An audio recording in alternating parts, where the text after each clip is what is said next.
Ano ang problema? Maraming tama ng balitin mo ang anak ninyo, senyor.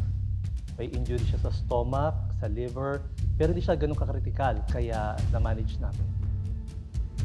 Pero...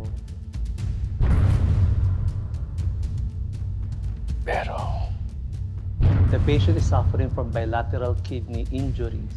Parehong tinamaan ng kanyang bato. At nanganganib siyang magkaroon ng kidney failure. Ang sinasabi niyo ba hindi niyo kayang iligtas ang anak ko?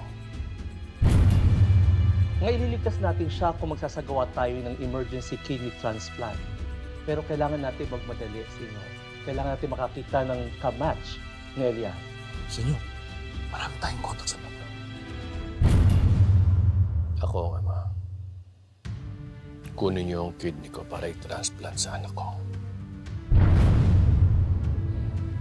Senyor, walang galang na.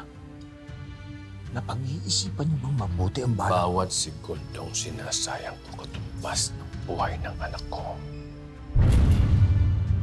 Dok, sa tingin niyo ba, kaya niyong gawin ng team mo ang kidney transplant dito? Kailangan nating ilipat siya sa isang malaking ospital na may kumpletong gamit. Kukontakin ko yung mga alyasa pa natin ng ospital. Doon sa Manila. Maganda kayo. Babiyahin natin si Elias sa Maynila.